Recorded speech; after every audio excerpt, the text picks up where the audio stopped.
The ship from Earth landed on Valoria on a cold morning. The sky was purple, and 3 moons hung low over the crystal towers of the capital city. Thousands of Valorians gathered to watch. They were tall and beautiful, with silver skin that glowed softly in the light. Their eyes were like stars, bright and ancient. They had ruled this part of the galaxy for 10,000 years. And they were proud. Queen Yuna stood on the balcony of the royal palace with her daughter, Princess Hana. The queen was old, older than the towers themselves.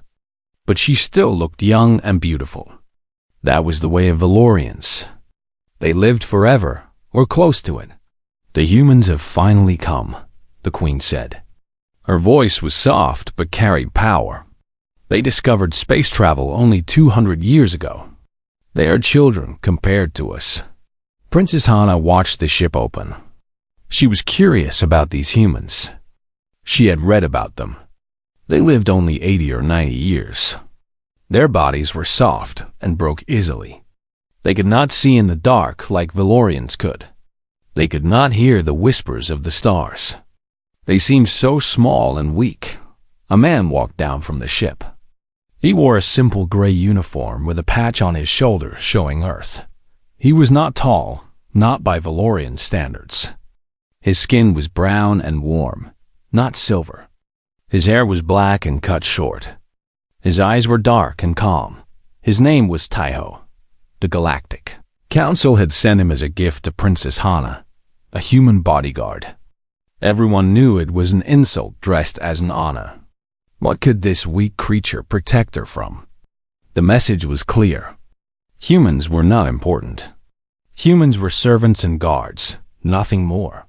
Princess Hana felt angry when she first heard about this gift. She had trained warriors who had served her family for centuries. She had guards made of living metal who could stop any weapon. Why did she need a human?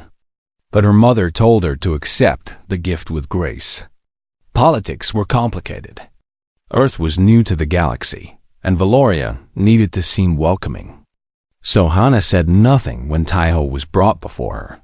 He bowed low, the way he had been taught. His Valorian words were slow and careful, but correct. "Your Highness," he said, "I am Taiho. I will protect you with my life." Hana looked at him for a long moment. He was so small, so fragile. She could see the blood moving under his skin, the steady beat of his heart. He would grow old. He would die. In what felt like tomorrow to her, he would be dust. "You may rise," she said coldly. "Your quarters are in the East Wing. Stay out of my way." Taiho rose. If her words hurt him, his face did not show it. He simply nodded and followed the servant who came to lead him away. The days passed. Taiho learned quickly.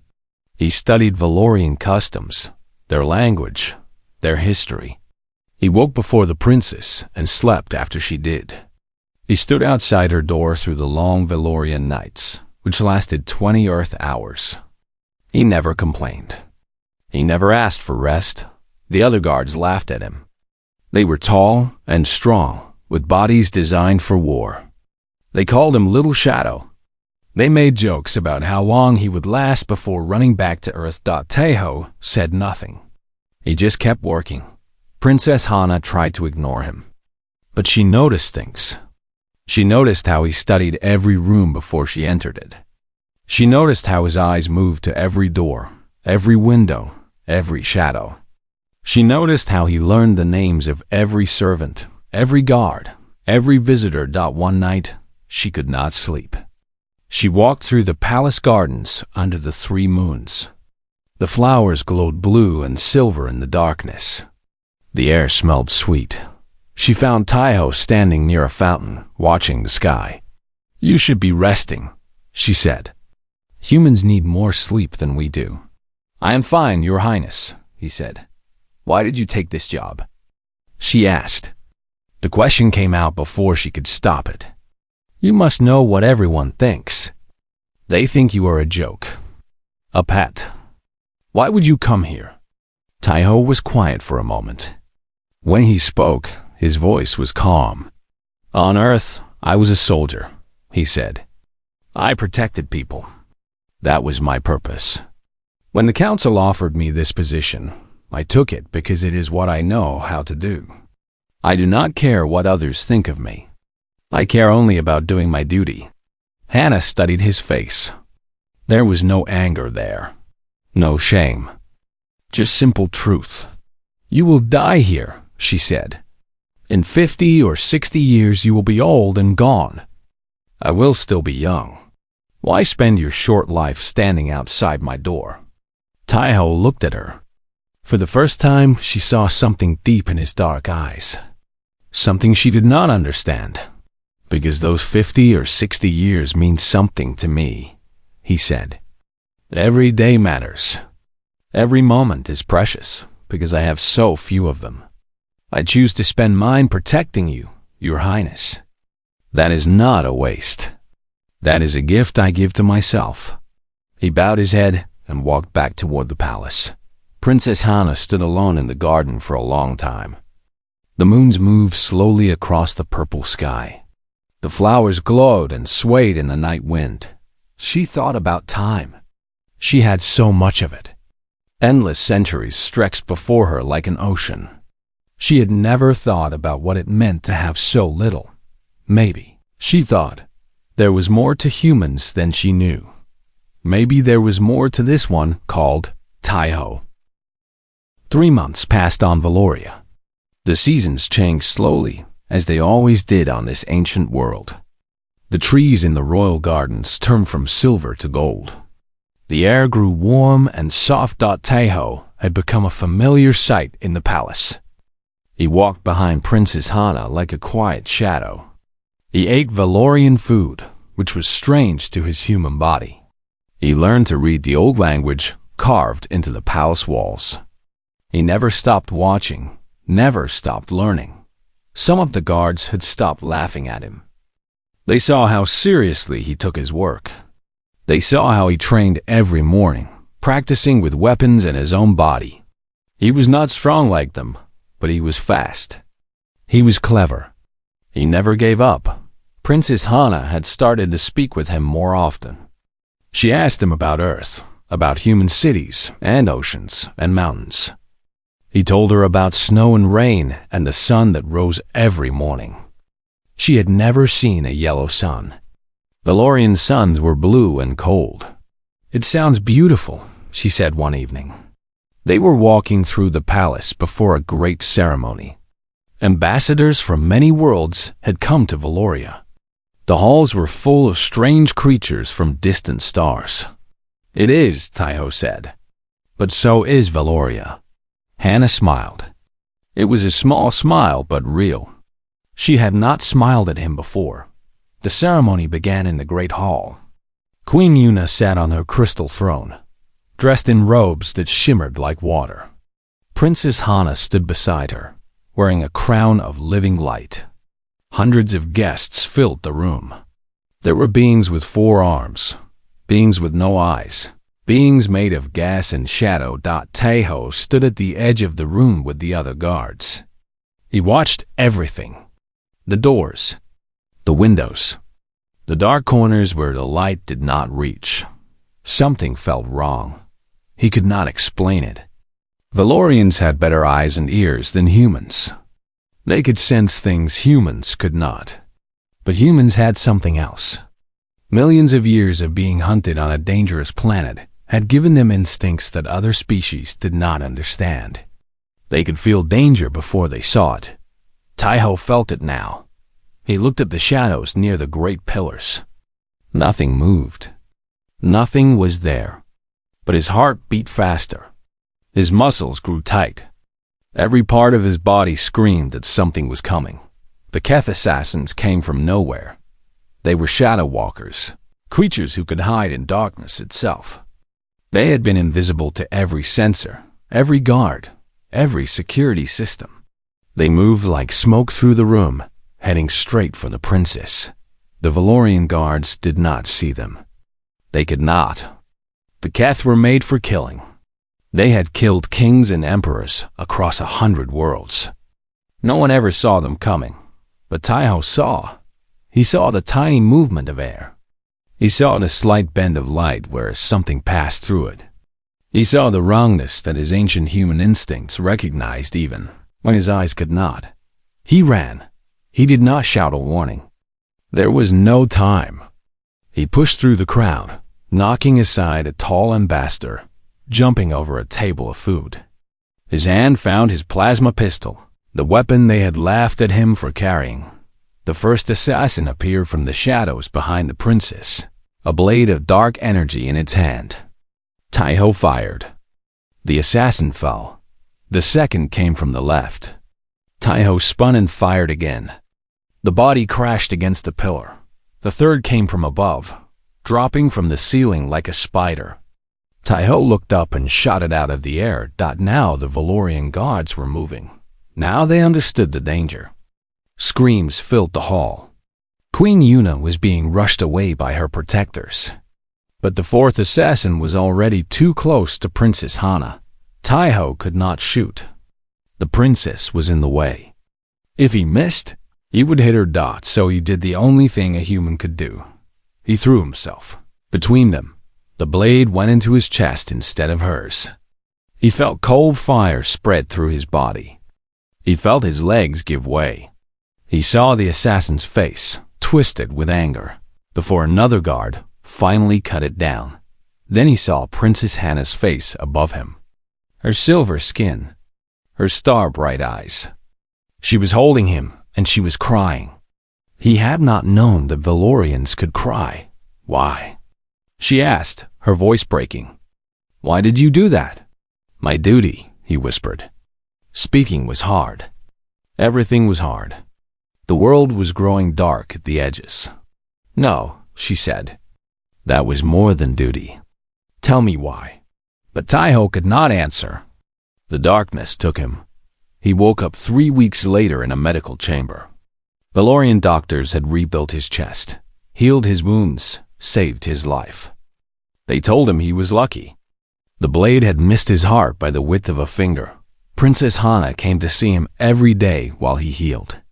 She sat beside his bed and talked to him. She brought him books and food, and music from Earth. She did not treat him like a guard anymore. You almost died for me, she said on the last day before he returned to duty. Yes, he said. Simply, would you do it again? He looked at her. This beautiful, immortal princess who would live forever while he grew old and turned to dust. This girl who had been cold to him, who had thought he was nothing.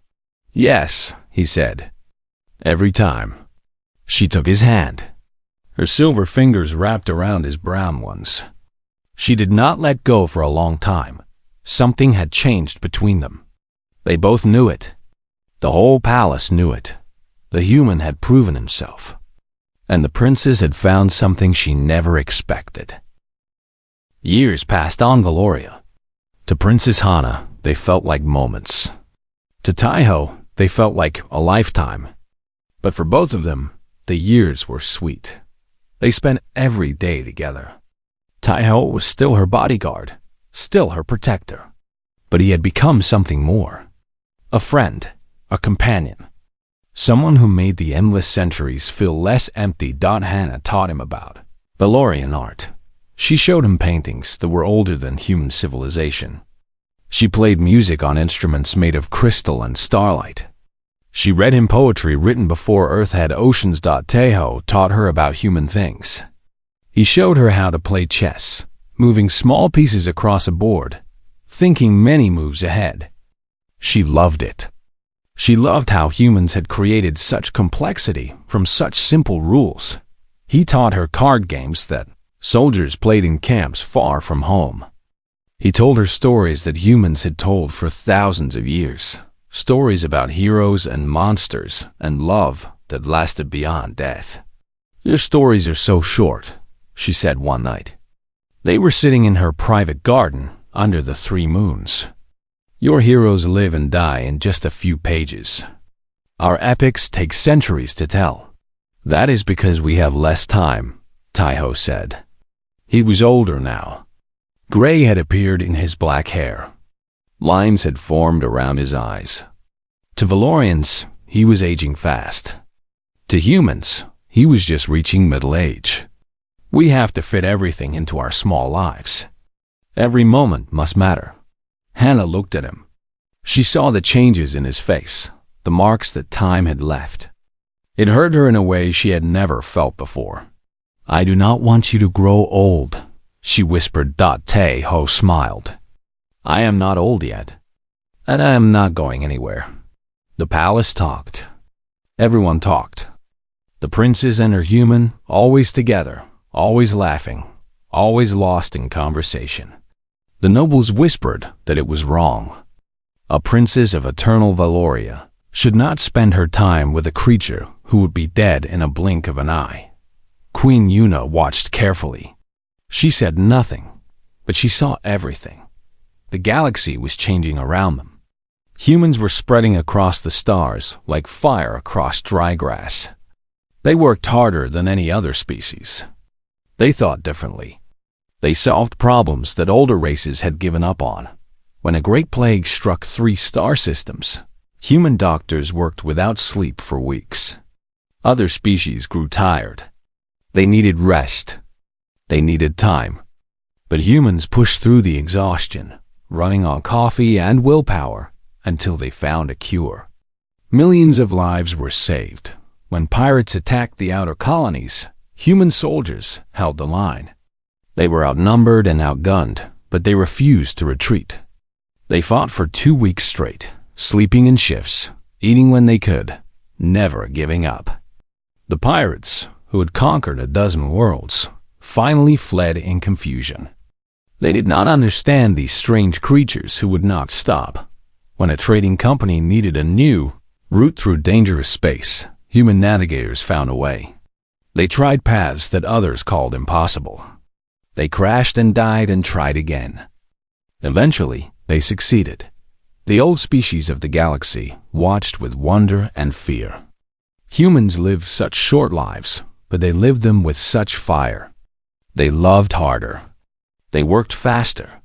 They refused to accept limits that other species took for granted. They are dangerous, some said in the council chambers. They grow too powerful too quickly. They are useful, others said. Let them do the work we do not want to do. But Princess Hana knew the truth. Humans were not dangerous or useful. They were beautiful. Their short lives did not make them weak. Their short lives made them brave. They knew that every day mattered, so they made every day count. She looked at Tae-ho and saw this truth in him. He had given a decade of his short life to protecting her. He had almost died for her. He had never asked for anything in return. "Why do you stay?" she asked him one evening. They were watching the sunset from a tower high above the city. The blue sun painted the sky in shades of purple and green. "You ask me that often," he said, "because I do not understand the answer." Tae-ho was quiet for a moment. When he spoke, his voice was soft. "On Earth, there is an old story," he said. "A man loved a woman who lived on the moon. He knew he could never reach her. He knew he could never hold her. But every night, he looked up at the sky and loved her anyway. He spent his whole life loving something he could never have. He looked at her. His dark eyes held something deep and warm. People asked him why. Why love someone so far away? Why waste your life on something impossible?" "What did he say?" Hannah asked. "He said that loving her was not a waste. It was the best use of his life. Because loving something beautiful, even if you cannot keep it, makes your life beautiful too." Hannah felt tears on her silver cheeks. She took his hand and held it tight. She understood now. She understood why he stayed. She understood what he felt. And she realized, with joy and sorrow mixed together, that she felt it too. They sat together as the sun went down and the moons rose. They did not speak. They did not need to. Some things are understood without words. The Dominion of Krath came without warning. Their ships filled the sky like black clouds before a storm. Their armies were endless. Their cruelty was famous across the galaxy. They had conquered 1,000 worlds. They had destroyed civilizations older than the stars. Now they looked at Valoria and saw weakness. They saw a kingdom grown soft with peace. They saw prey. Queen Yuna called her advisors together. The news was bad. The Krath fleet was larger than anything Valoria had faced before. Their weapons were strong. Their soldiers felt no fear and no mercy. "We will fight," the queen said. "We will defend our home." But everyone knew the truth. Valoria might not survive this war. Princess Hana was sent away. The queen would not risk her only daughter. A secret base on a hidden moon, far from the fighting, would be her home until the war ended. Taiho went with her. He was older now. His hair was mostly gray. His face showed his years. But his eyes were still sharp. His hands were still steady. His heart was still devoted to his princess. "I should be fighting," Hana said. She stood at the window of the moon base, watching the distant stars where her people were dying. "I should be with my mother." "Your mother wants you safe," Taiho said. "She is protecting you the only way she can, while others die for me." Tears fell from her star-bright eyes. "I am tired of others dying for me." Taiho stood beside her. He did not touch her, but his presence was warm and steady. "That is what love is," he said quietly. "Wanting someone else to live, even if it costs you everything." The war went badly. Valorian ships were beautiful and advanced, but they shattered against Krath brutality. System after system fell. Millions died. The crystal towers of ancient worlds burned under alien fire. Queen Yuna sent messages to every ally Valoria had. Most did not answer. The Krath were too strong. No one wanted to join a losing fight. Then Earth answered that the human government did not ask for payment. They did not ask for territory or trade rights or power. They simply said, "Our friends need help." Human ships came through the darkness of space. They were not beautiful like Valorian ships. They were ugly and practical, built for one purpose only. They were weapons. Human soldiers came by the millions. They were not tall like Valorians or strong like Krath. They were small and soft and breakable. But they came anyway. The Krath did not understand. They had fought many species. They had learned that every species had a breaking point. Push hard enough, kill enough, burn enough, and eventually the enemy would surrender. This was how the universe worked. Humans did not work that way. The first battle proved this. The Krath attacked the human fleet near the Valoria border. They outnumbered the humans 3-1. They expected an easy victory. The humans fought for 18 hours without stopping. When their ships were damaged, they kept fighting. When their weapons failed, they rammed their ships into Krath vessels. When they were dying, they sent final messages to their families and then died with their hands on the controls. The Krath won the battle, but just barely. They had never lost so many ships against such a small force. The second battle was worse. Human generals had studied Krath tactics. They had found weaknesses. They had made plans. The Krath fleet walked into a trap. Human ships attacked from 3 directions at once. Human soldiers boarded Krath vessels and fought hand-to-hand in the dark corridors. They took terrible losses, but they did not stop. The Krath commander ordered a retreat. It was the first time in his life he had retreated from anything. News of the human victories spread across the galaxy. Other species began to wonder. Maybe the Krath could be beaten. Maybe this war could be won. Princess Hana watched the news from her hidden moon.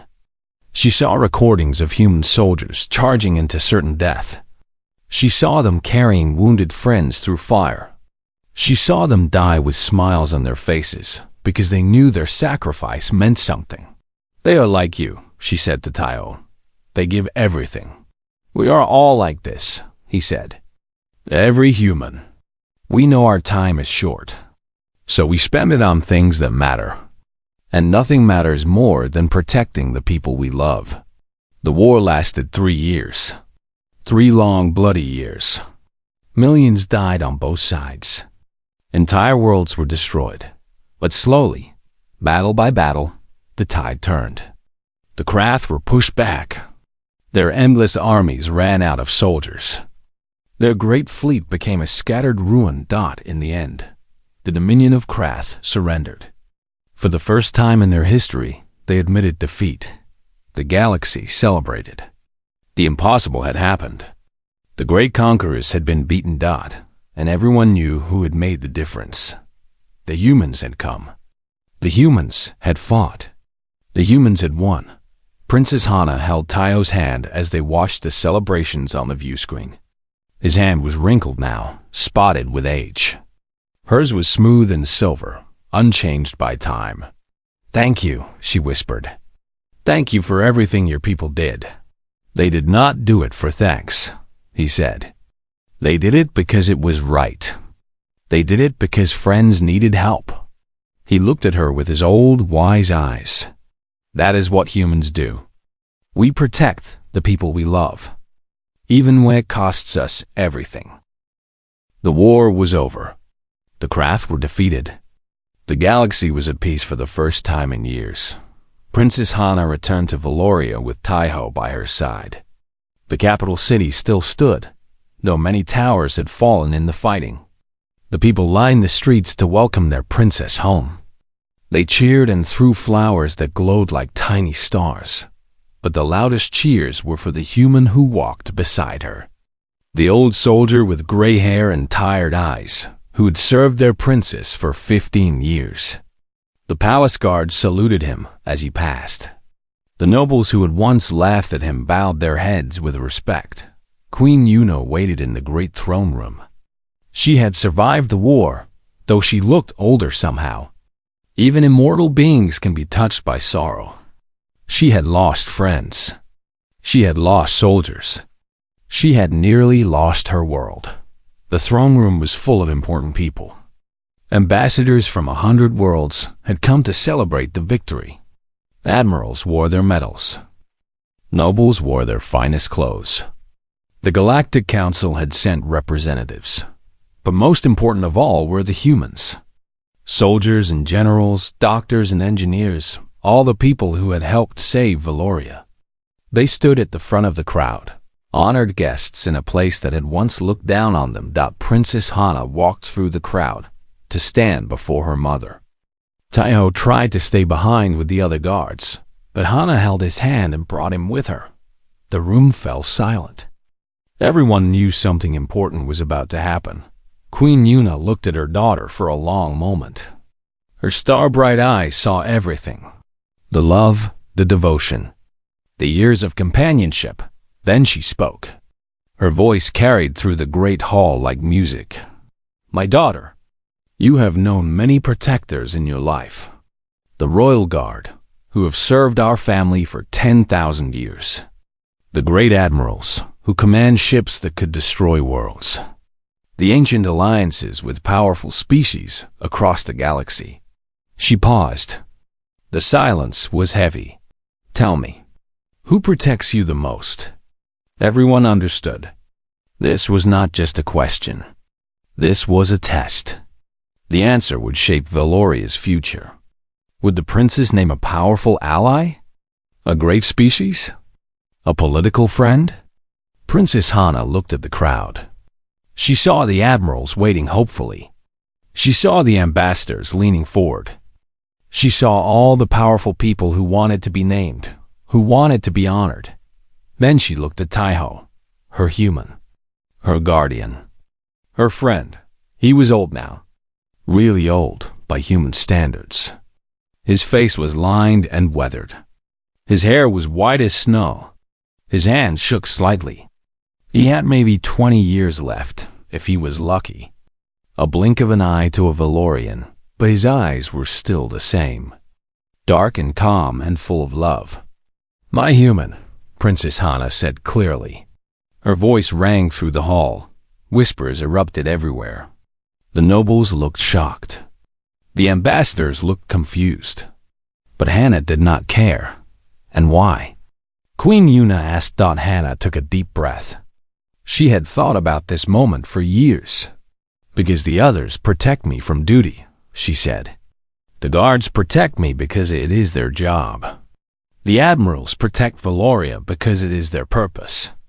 The alliances exist because they benefit everyone. She squeezed Taiho's hand. But my human protects me because he cannot imagine doing anything else. He has given me 15 years of his short life. He almost died for me. He grew old at my side while I stayed young. He never asked for power or money or fame. He only asked to stay with me. Her voice grew stronger. Humans live such short lives. They have so few years. But they spend those years protecting strangers, fighting for causes that will outlast them, loving people they can never keep. They are not the strongest species in the galaxy. They are not the oldest or the wisest. But they love harder than anyone else. They give more. They sacrifice more. She turned to face the crowd. That is why humanity came to save us. Not for reward. Not for power. They came because we are their friends. They died by the millions because we needed help. What other species would do this? What other species love so completely? The room was silent now. Even the whispers had stopped. Queen Yuna rose from her throne. She walked down the steps to stand before her daughter and the old human soldier. The Valorians have ruled for 10,000 years by staying apart from lesser species, she said slowly. We believed our immortality made us better. We believed our power made us wise. She looked at Taiho with respect in her ancient eyes. But we were wrong. Living forever is not enough. Power is not enough. What matters is how we use our time. And humans have taught us that lesson. She raised her hand, and the room fell even more silent. Let it be known throughout the Empire. Humanity is no longer a lesser species. They are our greatest allies, our truest friends. They will be honored in every corner of Valoria for as long as our kingdom stands. Then she smiled. It was a warm, real smile. And my daughter's human will be given whatever title he needs to remain at her side, for as long as he lives. Taiho bowed low, overwhelmed. His old body trembled with emotion. Princess Hana helped him stand straight. She put her arms around him and held him close. She did not care that everyone was watching. Thank you, she whispered. For everything. I should thank you, he said softly. You gave my short life meaning. You made every moment matter. In the years that followed, the galaxy changed. Humanity rose to stand beside the greatest species of the stars. They were honored. They were respected. They were loved. People would ask how it happened. How did these short-lived creatures become so important? What was their secret? The answer was always the same. They never stopped protecting the people who needed them. They never stopped loving. Even when it hurt. They never stopped giving everything they had. Princess Hana lived for thousands of years after Taiho died. She ruled Valoria with wisdom and kindness. She never forgot her human. She kept his picture in her room. She told his story to every generation. And when young Valorians asked her what made humans special, she always said the same thing. They love like there is no tomorrow. Because for them, tomorrow is never guaranteed. And that makes their love the most precious gift in the universe. The end.